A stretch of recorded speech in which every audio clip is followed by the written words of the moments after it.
Welcome to A Funny Thing Called Business. We are 4 business owners with over 30 years collective experience under our belts, sharing the capers and triumphs of running a small business and how we now avoid perilous customer chaos and pitfalls. I'm Claire Worley at Metaphor Business Coaching. We also have Kate Curry from the Curry Design Studio. Darren Angley from Darren Angley Web Design. Pete Morgan from Monkey Pants Productions. fabulous, gorgeous introductions, guys. Oh, good. Thanks very much. It's very kind. That's enough. Yeah. So today we are talking about scaling up your business. So I am sure you have all got lots to share and talk about.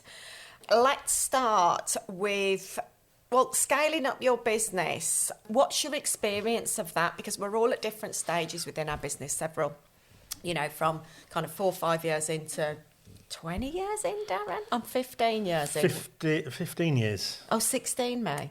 16 years in. What did you start your business in? 2007. What did you start yours? What month? So as you can hear, we've gone like 4 years to 16 years.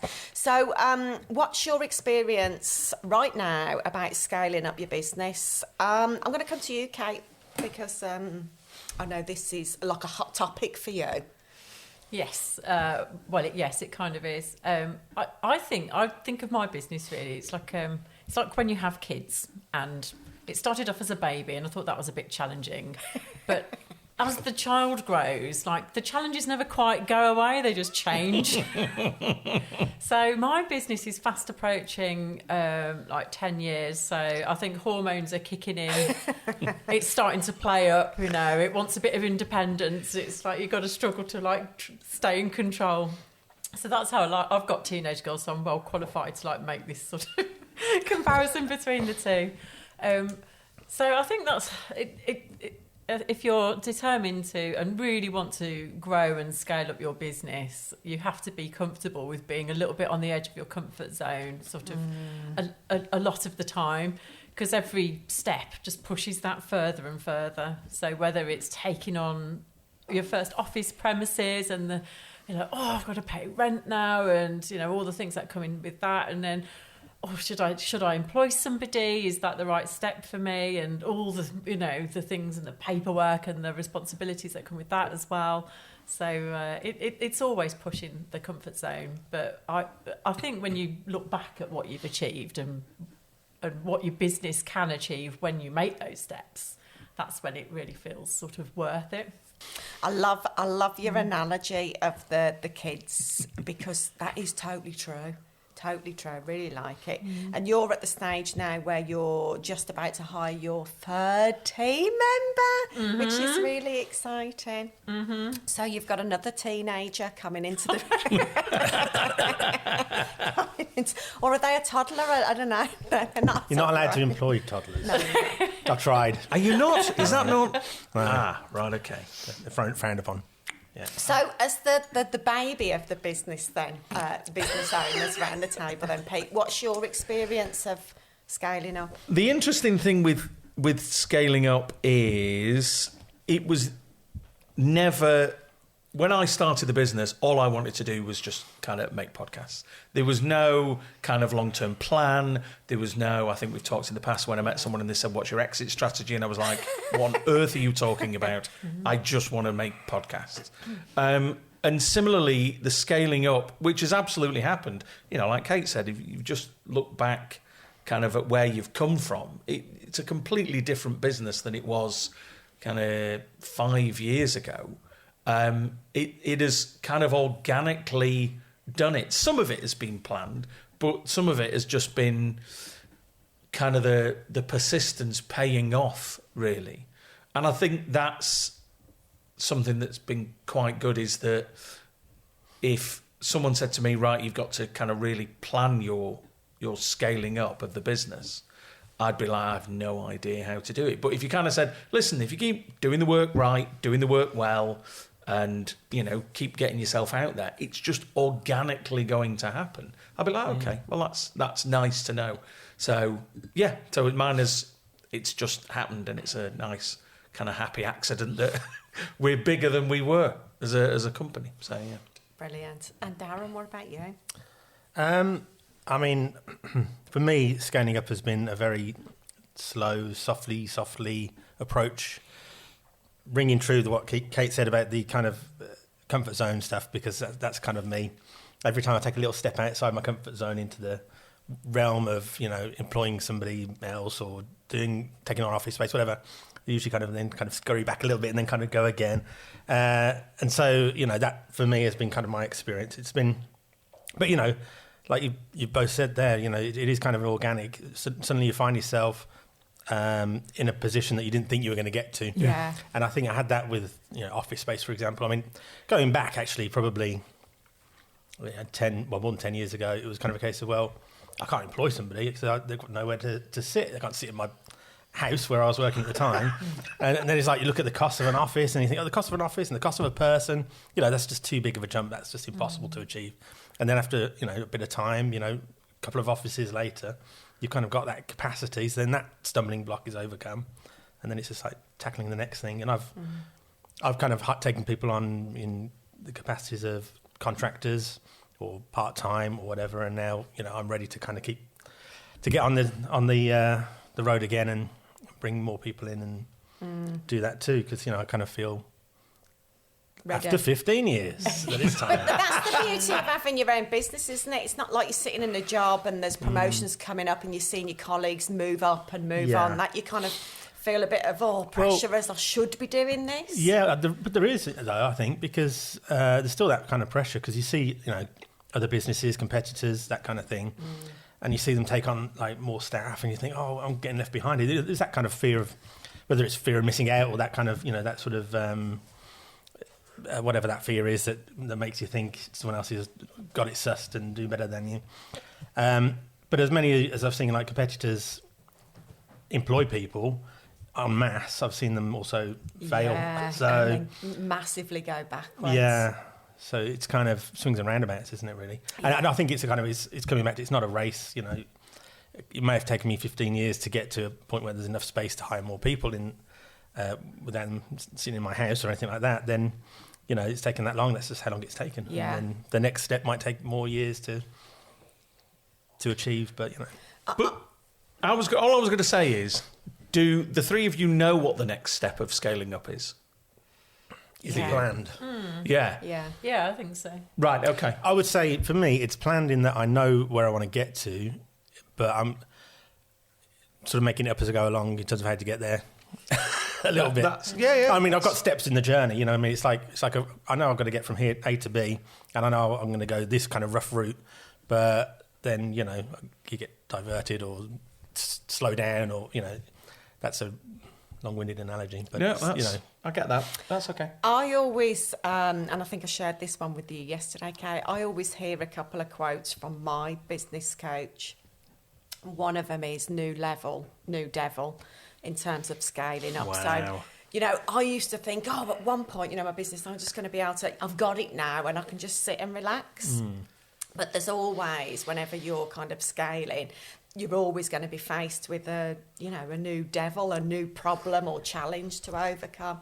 So that's really useful for me to hear that because, rather than, I'm just dead comfortable now and it's all, just smooth sailing. I can't imagine a time I'm ever going to think, I've got this sorted. I thought I was going to get to that point though No, when I first I've started. never thought that. Yeah, this is going to be really hard work for a few years, but then I can just sit back and relax. And I don't ever really sit back and relax because I don't think that's in our nature, do you? I don't think it is. 'Cause No. I think the comfort zone is a bit overrated. It's like when you go on holiday and sitting on the beach for the day is nice, but the next day you want to go and do something. Yeah, don't you want to go see something. It's like, right, I've had 24 hours to chill out. Right, what's next? Yeah, totally.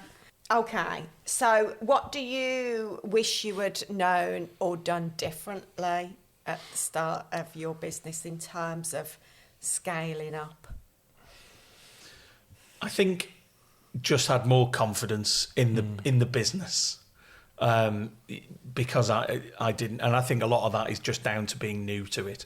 Is that I didn't know the potential for the business.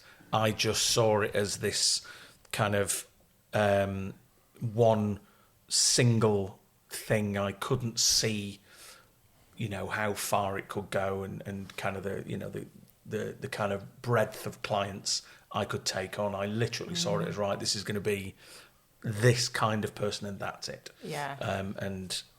So that's the thing I wish I'd known. If I'd found a post-it note saying, hello, this is Pete in 2023, just to let you know, Yeah. this and this and this will have happened by this point, and this is where you'll be. That's quite interesting, because I think it'd be useful to do that post-it note now for Pete to find in 5 years or even 3 years, how you think about it. Yeah. Because one of the things that I wish is that I wish I'd had more confidence around pricing. Oh, yeah. And I don't know whether, you have to go through that pain of just like charging ridiculously low for your services, or whether you can pick up that post-it and go, no, this is what Claire or this is what Darren is charging in 2000 and whatever. So charge it now. Funnily enough, it's been lovely. I'm speaking to someone that's wanting to move into a similar field to what I do. And they were talking about pricing, and they were and I said, okay, this is what I charge. And they were like, wow, that's an awful lot of money. I'm like, I think you'll find it's reasonable, thank you.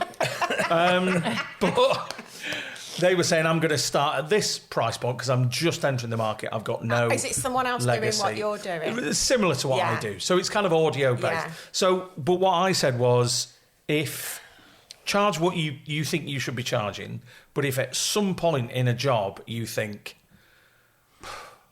I don't think I'm getting the money I deserve for this, for the next job. Oh, yeah. put Brilliant your price advice, up. Pete. Well done, Thanks. you. And of course, Thanks you very sent them much. a Yeah. link to the podcast episode on. Oh yeah, absolutely. Yeah. Yeah. Send them the pricing episode, Yes. and also build them for the time I Yeah. spent giving them advice. I'm not a I coach. think that's one of the biggest things in scaling up is price, and I think it's one of the biggest conversations I have with clients. And I was having it yesterday to someone who is massively undercharging, who's delivering an amazing service and getting like. This isn't someone I use for anything, is it? Because But she's making the company that she's doing some work for millions. that definitely isn't someone working for me then. And is massively undercharging. And there is no way to scale your business when you are not charging correctly.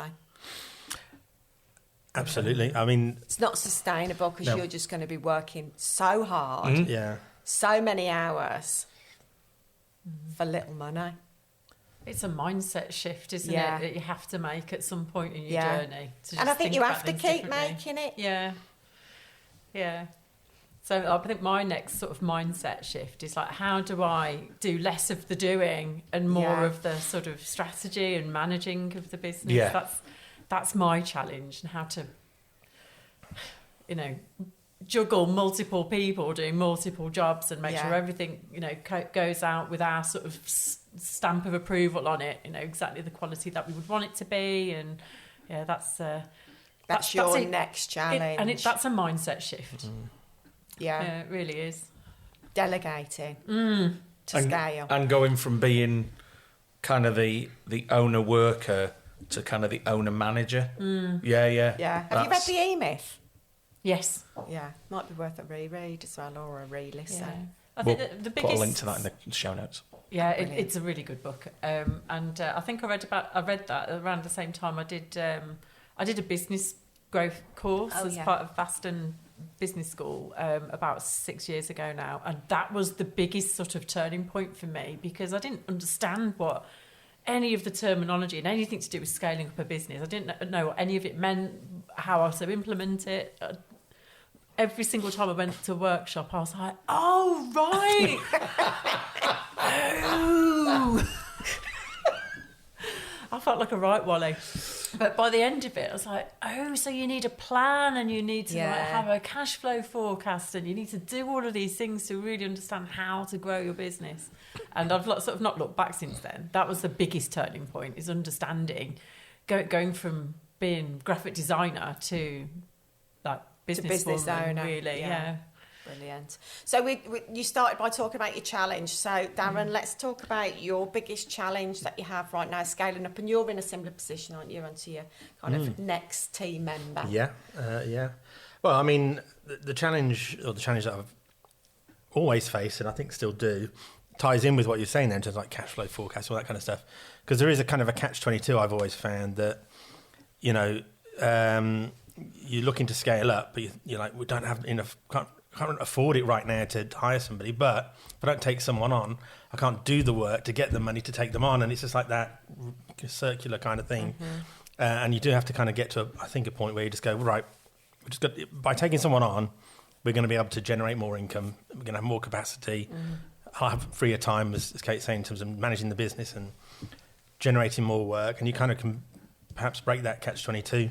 But I think there's an element of that that's always been in the back of my mind, and that's partly why I've been a bit softly with it for 15 years. And, you know, you take someone on and it's like, oh, can we afford this? And then sort of recede into my shell a bit and go, let's just forget about hiring people and do it all myself. Stay safe. And then come out again and go, I don't want to do all the work myself. I want to get someone in to do it. So, yeah, that's been my challenge.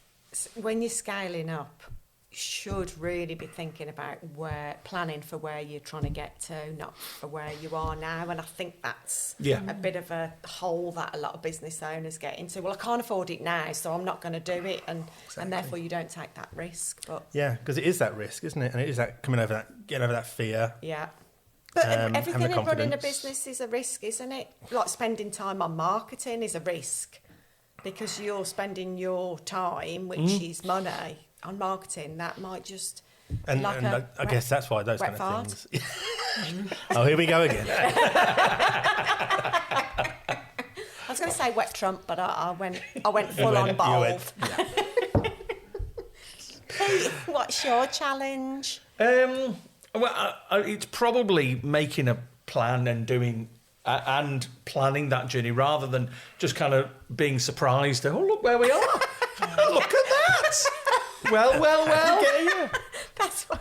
You know, rather than doing that, I should probably do that thing where I go, right, that's what I'm aiming for. Yeah. Because I think I've been kind of happily. I found that kind of networking and referrals from networking was working. So I was just quite happy to carry on with that. But that was, you know, I spent probably 2 years, obviously this is pre-pandemic, I spent 2 years doing 3 or 4 networking things a week. And it's like, I don't do that anymore. No. So there's got to be another plan for scaling up and where you want to be. You can't just sit back and go, well, I'll just wait for all of those referrals to come in. So I think that for me is the biggest challenge is plotting the journey. Because again, and I think we talked about this when we talked about planning in the previous episode, the great quote from Winston Churchill is that, plans mean nothing, but planning is everything. So just having a plan is powerful, even if you don't, you could make a plan for the next 3 months of your business, and then in 2 days' time, something major could happen that absolutely knocks all of those plans off kilter. But like a pandemic. Yeah. But the fact that you've got a plan is, in just having one, making one, is a good exercise to do. Even if you don't, like Darren said, even if you get to it by going via Malta and Gibraltar, you've still made that plan. Or even if your goal kind of changes midway, then it's fine. But just having something in front of you rather than just going, I'll just do this until I die. Yeah. Just having an aim and kind of changing those aims, having like a 3 year or a 12-month or a 3 month, whatever it is, just having those plans in place. Yeah. So is Gibraltar in your plan? Always. I'm gonna reclaim it from the UK and give it back. Part of the podcasting growth. Absolutely. The audience in Gibraltar is huge for podcasting. I feel like I'm just talking in cliches today, but obviously a plan, it has, you have got to implement it. But if you're not even taking time to make a plan, then you are just, your business is in control of you, not the other way around. And I think that's what kind of Winston Churchill was talking about. Yeah. You've got to be in control of it. Yeah. Even if it doesn't pan out the way Yeah. you'd expected Yeah. it to. I think my biggest challenge next in scaling up is price increase, which even just saying it, you know, I did a recent price increase. I think it was during COVID. But as my business is I getting... mean, that is ballsy. Yeah. Right, everywhere's locked Yeah. down. No one's going anywhere. Yeah. No one's spending money. Up the prices, guys. I did a 50% price increase during COVID because my practice was full, and it's getting full again. It's very close to being full, and I want to carry on doing one-to-one rather than group coaching. I've got a bit of group coaching, but really, you know, my passion is in the one-to-one stuff. But, you know, I'll get myself ready and confident and in control of that price increase, you know, if and when. But, yeah, it's always a bit nail-biting. This episode of A Funny Thing Called Business is brought to you by the Community Games and this year's summer full of events in Sutton Coldfield, throughout Birmingham and Staffordshire too. We can't wait to see you for afternoons full of fun, happiness, inspiration, lots of activities, food and music too, and just having a great time with all your friends and family. Please go to our website www.community-games.uk for your tickets for this year's Summer of Fun. So, in one sentence, what have you learned about yourself and your business through scaling up? In one sentence. Good luck. I've learned I'm all right with being terrified most of the time. Yes, yes. I think you just have to be really courageous and ballsy to scale up a business. It's a scary thing. 'Cause Yeah. as we've all established, there's risks with every decision that you make. Mm-hmm. And you just got to try and minimise those risks Yes. as much as possible with the plans behind as long as you it. have that vision. So I remember doing like this vision piece and something I was doing Yeah. quite a while ago, and they were like, describe your business in like 10 years time, like down to like what colour are the skirting boards in your office, what can you see when you look out of the window, and I think the office space we have now is like getting there. We can see a car park out the window. That wasn't quite part of the dream. It was going to be more like Yeah. A beach. Yeah. And a hammock. Gibraltar. Won't be looking at that for long. It's got to be going back. But we could always put like one of those window graphics on. Get a waterfall coming down the window. Yeah. Darren, what have you learned about yourself? Um, In one sentence. Oh God, no chance of that. So, I mean, for me, it's when you've got that resource, the extra team members to send stuff to and get them doing stuff and taking ownership of things. This is one sentence. Then I haven't sensed any punctuation yet. It's still, keep going. Sorry, Just don't breathe in. It's not that kind of podcast, Darren. no, sorry, they'll get us X-rated or something. So what was I saying? Oh yes. So having people that you can kind of call on and share the workload with, it's just you can't even sort of quantify how that makes you feel as a business owner. That takes the pressure off. So being scared is one thing, but also the result is, the relief of the pressure and things getting done that you need to get done. It's And that rewarding. scary step, once you've made it, isn't scary anymore. No. Is it? Yeah. No, once you're over that, No. yeah. And Yeah, it's like, I think- I nearly didn't do that because I know, because it my was fears scary. got in Yeah. the way. Yeah. I've got a quote on my bathroom wall from J.K. Rowling that says anything is possible if you've got enough nerve. And I'm like, it's so true. And I think that's what I've learned in business, that anything is possible. If that's what you want, make the plan and make it happen. Yeah. Because if you'd have told me now what I'd have achieved in these, 15, 16 years, would never have thought it possible. And it's just been so much fun. So much fun. I'm feeling all nostalgic, you know, and reflective. The Wi-Fi being kicked out of the Wi-Fi for the last week has had a dramatic effect on me. Got all retro. I've gone all old school. Pete, what have you learned about yourself? How old's your business? 5 years? It'll be, so let me think, what are we, 2023? It'll actually be in July, it'll be 6 years since we started it. And, you know, I mean, that's a kind of arbitrary date, really. But it's... But I think it's like every birthday. You need to celebrate every birthday. Oh, yeah, I always have. So there is a date in the calendar that's like the business birthday, but it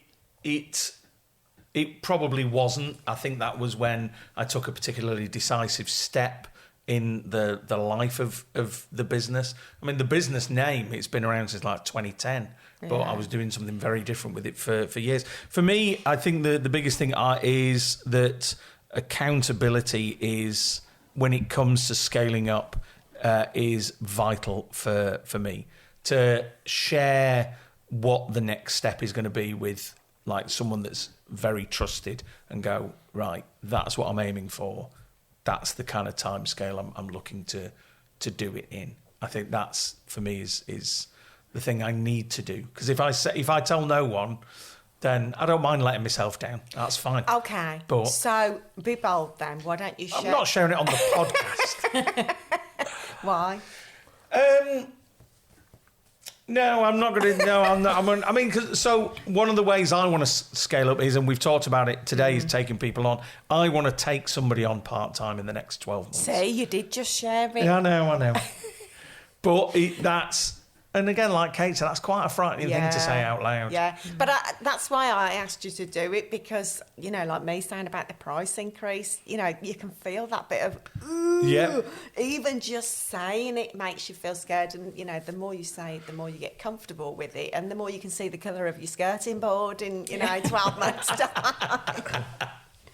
Okay. Love that. So what are the silver linings? What's all the good, the positive that's comes out of scaling up your business? There isn't any. No. Totally. Yeah, it's not worth it. Stay where you are. I think it's the freedom that's come about as a business owner. And again, I think all four of us may have been this. We were slaves to the business for a period of time. Yeah. Whereas now I'm not quite as much of a slave to the business, because in that scaling up, you've constructed things and structured the business in a particular way that you make it work for you, you know, a little bit more. That for me is one of the big things about scaling up. Yeah, and I think with scaling up as well, that's why it's a bit scary, because you know that it's going to like suck more of your time. Yeah. For a short while, you're going to be back in the, you know, working longer hours, and you know, but it's what is it? Short term pain for long term. Yeah, long term. It's like pedaling on a bike, isn't it? And your legs are going like the clappers, and then you can change gear and go, Sorry, noise. what noise was that again? And you go what? Okay.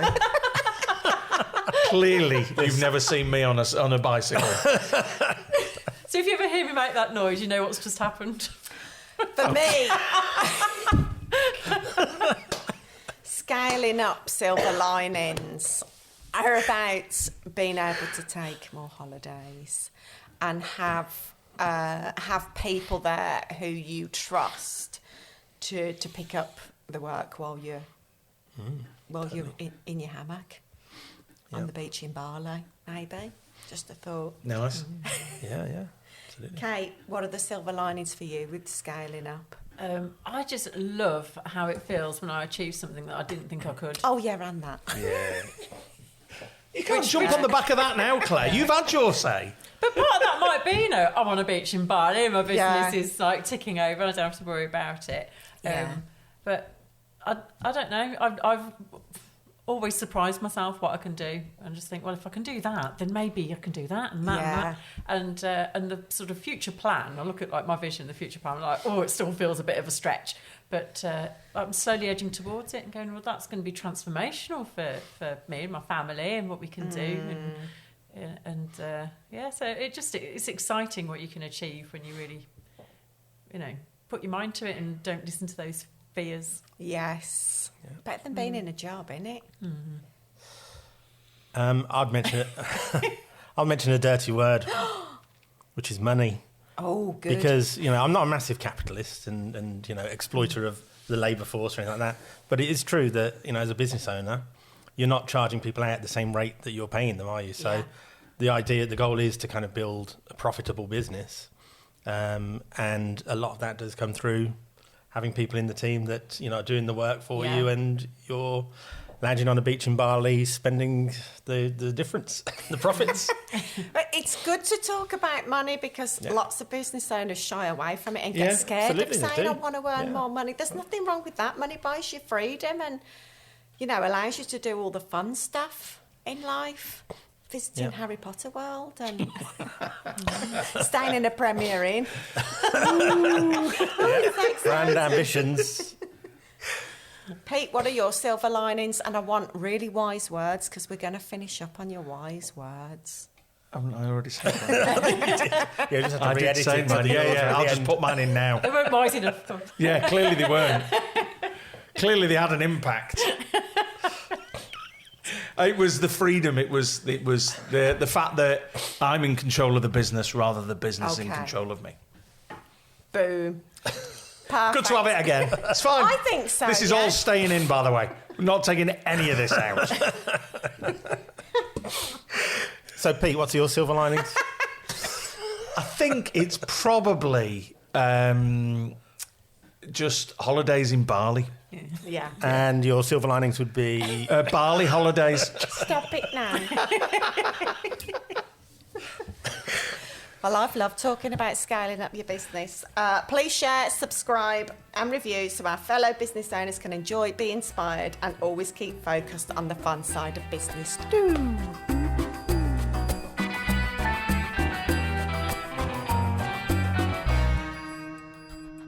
What are your silver linings?